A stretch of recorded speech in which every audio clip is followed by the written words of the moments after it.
మన సంస్కృతి మన సాంప్రదాయాలు ఎప్పటికీ మనతోనే ఉండాలి. భారతదేశపు మహా గ్రంథాలు కావ్యాల సంపూర్ణ సంకలనం. సబ్స్క్రైబ్ చేయండి. Tilak. A wide range of LED lights for indoor and outdoor use. GR Lights make India bright.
मुनि विनती करते मस्तक चरणों में धरते, सुर नर मुनि विनती करते मस्तक चरणों में धरते। नमः नमः भवतारिणी जय देवी श्री हरि की प्रियकारिणी। जय जय महालक्ष्मी माता जग जननी सिंधु सुजाता भक्तों की प्रियकारिणी।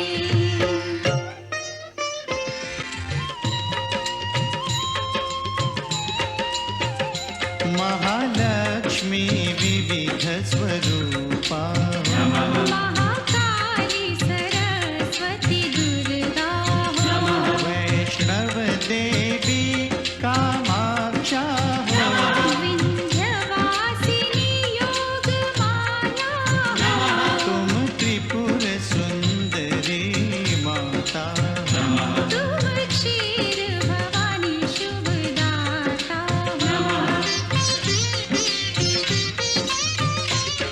तुम्ही नव दुर्गा तुम्ही दश विद्या, तुम्ही नव दुर्गा तुम्ही दश विद्या, तुम्हारी माया न जाए जानी महालक्ष्मी जगत कल्याणी। तुम्हारी जय हो माता रानी, सुनत शुभ कथा जाए दुख व्यथा, तुम्हारी कृपा तुम्हारी दया मांगे हम पृथ्वी लोक के प्राणी।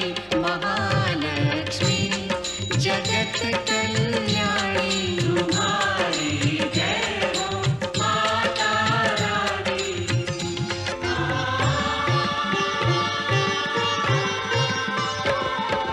ब्रह्मा विष्णु महेश्वर ठाड़े कर जोरे, शेष सुरेश नारद गुण गावे तोरे।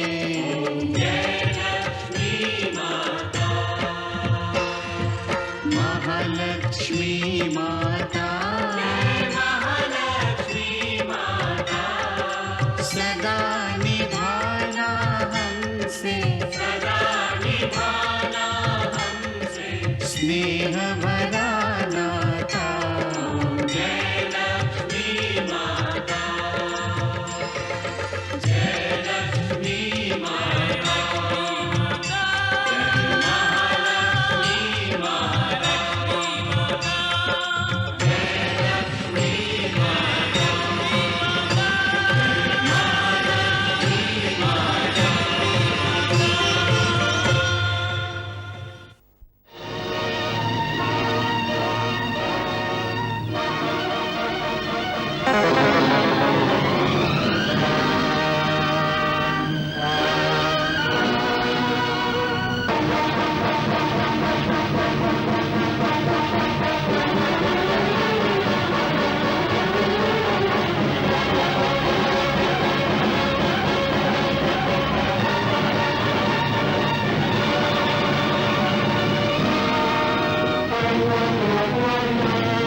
భాగ్యములో లేనిది పొందుటకు చేయు చేష్టలన్నీ వ్యర్థము భైరవా.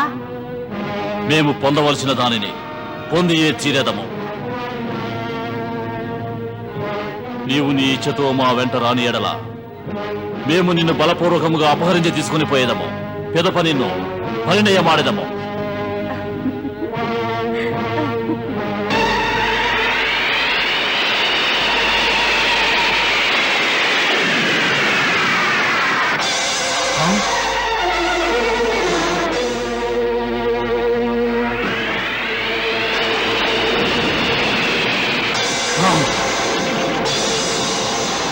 మాయావిని,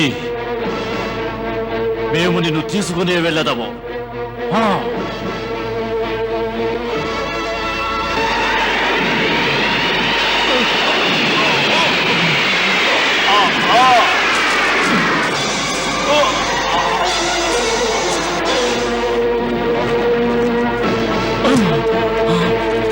మేము నిన్ను విడిచిపెట్టము వైష్ణవి.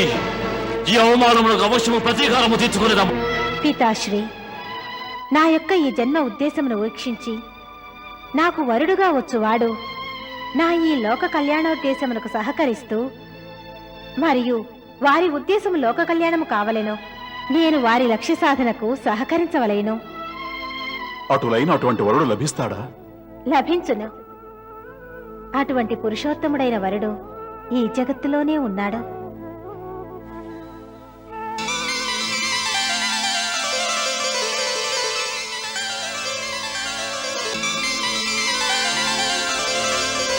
పుత్రి వైష్ణవి, నీవు దేవివి. నీకు తక్షణమే అనుమతి లభించును. కాని నీ కొరకు మేము ఏమి చేయవలేనో అది వివరింపుము. అవును పుత్రి. పితాశ్రీ, నేను వచించినట్టు సముద్ర తీరమున నా కొరకు ఒక తపోవనమును నిర్మించవలెను. నీ ఇచ్చ సంపూర్ణమగును. నీవు ఎచడ కాంక్షించదవో అచడ తపోవనం నిర్మింపబడును.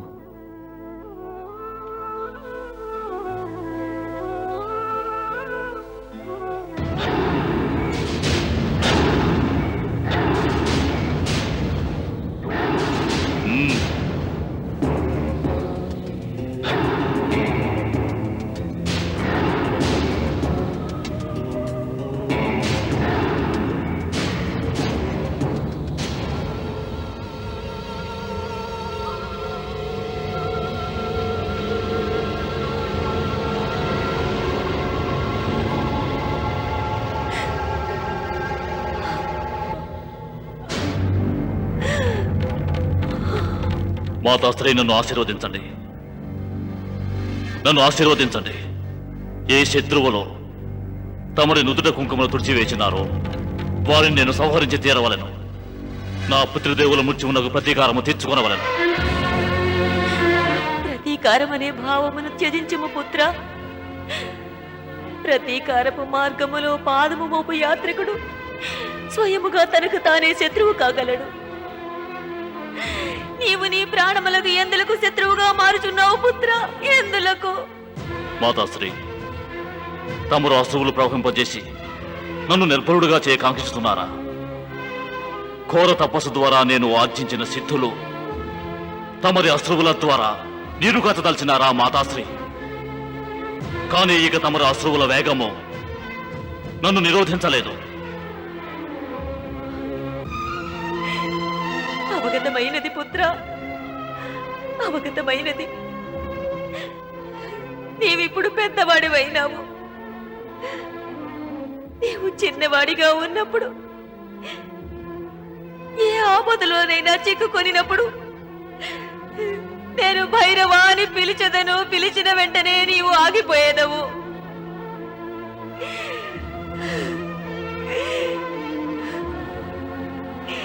నీవు పెద్దవాడివి కానిచో నేను ఈనాడు కూడా నేను నిన్ను అటులనే పిలిచి నిరోధించి ఉండేదను. మాతాశ్రీ, నేను సమయం అనే ధనుసు నుండి వెలువడిన బాణము వంటి వాడను. దానిని తమరు నిరోధించలేరు. గురుదేవులు నాకు అనుజ్ఞనిచ్చినారు. ఇక తమరు నన్ను ఆశీర్వదించండి. భైరవా, నీ వెనుక నేను ఒంటరిగా తప్పించిపోయేదను పుత్ర. తప్పించిపోయేదను. మాతాశ్రీ, తమరు ఒంటరిగా ఉండరు. తమరిని సేవించుటకు వైష్ణవిని తమ కోడలిగా తీసుకుని వచ్చేదను. ఇక తమరు విలపించక చిరుహాసంతో ఆశీర్వదించండి. నేను విజయుడనై వైష్ణవిని తమ చరణముల వద్ద పడవేయునట్లా ఆశీర్వదించండి.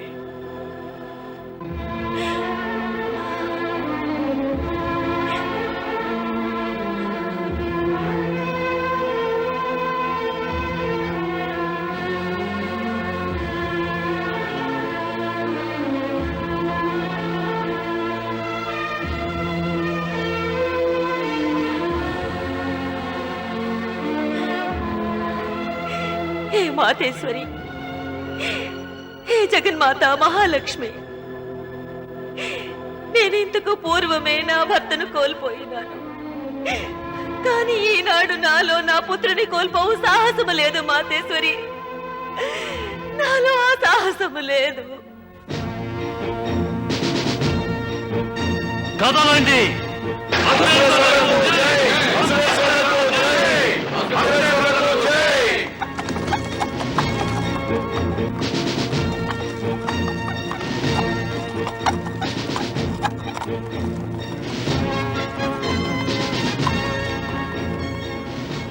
మేము ఈనాడు ఈ రాజసభలో అతి మహత్తర విషయమును వచింపనున్నాము. అది తామందరికీ చింతాజనకమైనది.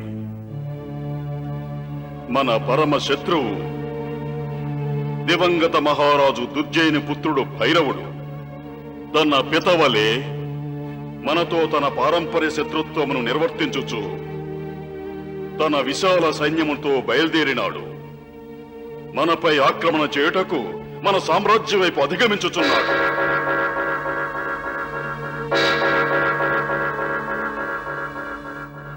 మహారాజా, ఇది సత్యమే. రాజ్య సంరక్షణ దృష్టితో ఆక్రమణ సమాచారము చింతాజనకమే. కాని మేము ఎప్పటి వరకు తమరి ఛత్రఛాయలో ఉండేదమో అప్పటి వరకు మాకు ఎంత పెద్ద శత్రువైనను ఎంత విశాల సైన్యమైనను భయము కలగదు. మేమందరము ముమ్మాటికి తమ యొక్క నేతృత్వములో సురక్షితముగా ఉన్నాము. కానీ ఈనాటి నుంచి మేము రాజ్యకార్యం యొక్క ప్రతి ఒక్క బాధ్యత నుండి విముక్తులం కావాలని నిర్ణయించుకున్నాం. మేము ఈ రాజ్యసింహాసనమును త్యజించుచున్నాము. తమరేమి వచించుతున్నారు? అసురుల ఆక్రమణతో మనకు సంకటము ఉత్పన్నము కానున్నది. ఆ సంకటములో మాకు తమరి మార్గదర్శకమునకు అధిక ఆవశ్యకత కలదు. కాని తమరు సింహాసనమును త్యజించినట్లుగా వచించుతున్నారు. కానీ మేము తీసుకున్న నిర్ణయము స్థిరమైనది. క్షమించని మహారాజా. అసురరాజు భైరవుడు ఆక్రమించు సమయమున తమరు తమ బాధ్యత నుండి వెనుకడుగు వేసినచో శత్రువులు ఏమంటారో తెలుసా? భైరవునకు భయపడి తమరు శత్రు సైన్యమును ఎదిరించలేక వెనుచూపారంటారు. మృత్యువునకు భయపడి పారిపోయారంటారు.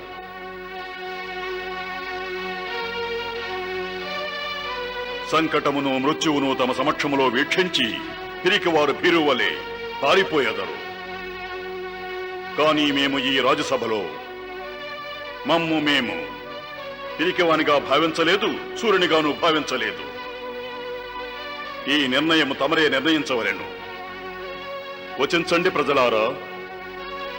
ఈ సింహాసనంపై ఆసీనులై తమందరికీ సేవ చేయు తమరి ఈ సేవకుడు పిరికివాడా?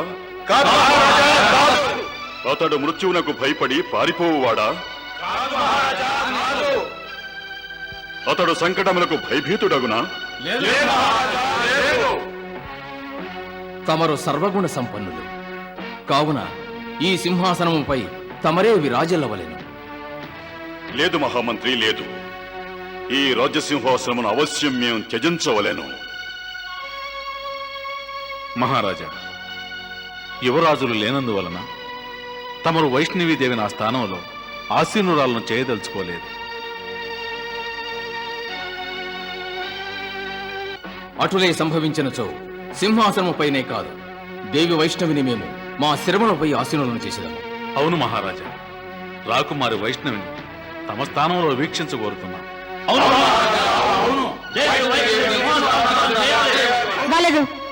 అది సంభవము కాదు.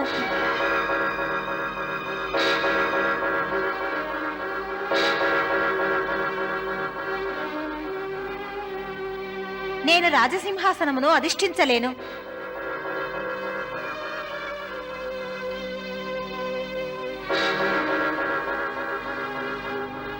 కారణమేమిటి దేవి? ప్రజల మనస్సు అనే రాజసింహాసనముపై ఆసీనురాలనైతిని.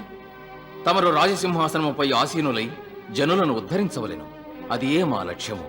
నేను లోక కళ్యాణోద్దేశముతోనే రాజసింహాసనమును స్వీకరించుట నిరాకరించినాను. నా లోక కళ్యాణోద్దేశము రాజకార్యములలో ఆచరించు లక్ష్యము కంటే మించినది. నా ఇచ్ఛ నేను ఆధ్యాత్మిక ఉన్నతి కొరకు కృషి చేయవలెను. ఈ కార్యము సింహాసనమును అధిష్ఠించి చేయనది కాదు. ఈ కార్యమును సంపన్నము గావించుట కొరకు నేను స్వయముగా నా ఆధ్యాత్మిక జ్ఞానమును వృద్ధి చేసుకొనవలెను.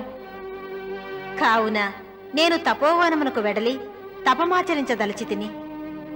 వలదు దేవి, వలదు. తమరు మమ్మల్ని విడిచి వెళ్ళవలదు.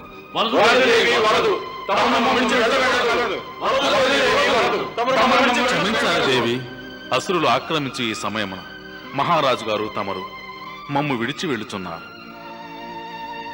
ఇటువంటి సంకట సమయంలో విడిచి వెళ్ళుట లోక కళ్యాణం ఎలా అవుతుంది దేవి? సేనాపతి, నేను ఎవరినీ సంకటములో విడిచి వెళ్ళటలేదు. నేను సంకటమును ఇచ్చట నుండి తీసుకుని వెళుచున్నాను. అసురరాజు భైరవుడు నన్ను బంధింప కాంక్షించుచున్నారు. నేను ఇచ్చట నుండి వెడలినచో అతడు నా వెంటే వచ్చును. మరియు యుద్ధము వలన ఈ రాజ్యముపై సంభవించనున్న సంకటము అనున్నది తొలగిపోవును. వలదు దేవి, వలదు. తమరు మా సంరక్షణ కొరకు సంకటముల పాల్గొట్టుకు సాహసించుట ఉచితము కాదు దేవి. అందులకు చింతింపవలసిన అవసరం ఏమీ లేదు. నేను పితాశ్రీ మరియు మాతాశ్రీని తీసుకుని వెడలుచున్నాను. భైరవుడనే సంకటమును నివారించుటకే తపోవనముకు వెడలెదను.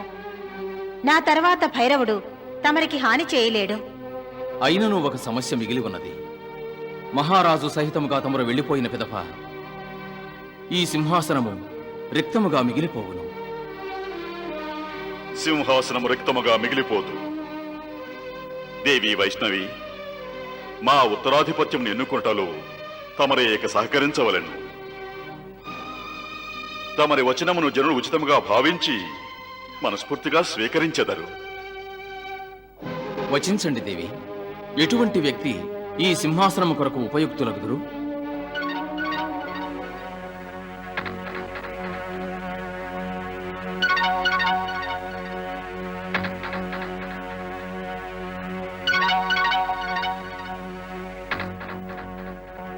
వచించండి దేవి. తమరే మహామంత్రి గారు, తమరే. నేనా? తమరే ఈ సింహాసనము శోభాయమానము కావించగలరు. కావున తమరిని మించిన అనుచిత వ్యక్తి మరియు ఉపయుక్త వ్యక్తి వేరెవ్వరూ లేరు. వలదు దేవి, వలదు. నేను ఈ కార్యభారమును నిర్వర్తించుటకు ఎటుల యోగ్యుడను కాగలను. మహామంత్రి, రాకుమారి వైష్ణవి యొక్క కథనము అత్యంత ఉచితమైనది.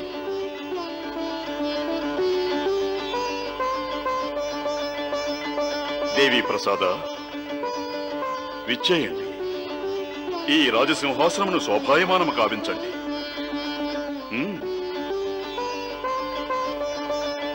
విచ్చేయండి.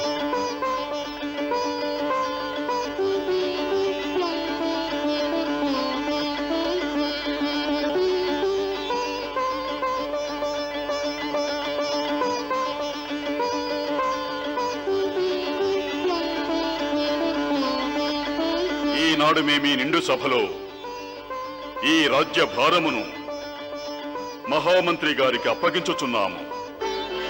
మహామంత్రి గారికి, మహామంత్రి గారికి, మహామంత్రి గారికి. తమరు వైష్ణవికి, వారి మాతాశ్రీకి, అటులనే మాకు వెడవడకు అనుజ్ఞనీయవలెను. కాని మా మనసు అందుకు అంగీకరించడం లేదు. లేదు దేవి ప్రసాద్, మేము వెళ్ళవలెను.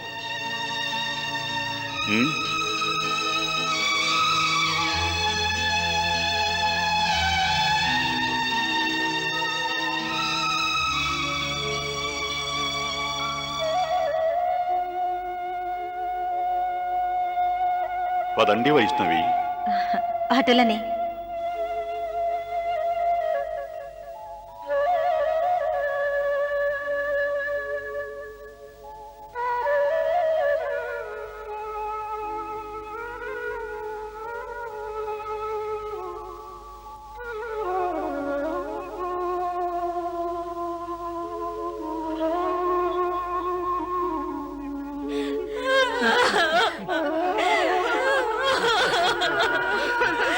అయ్యో వద్దు.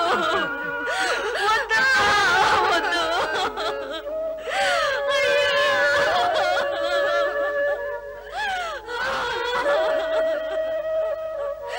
వద్దమ్మా, వెళ్ళొద్దు.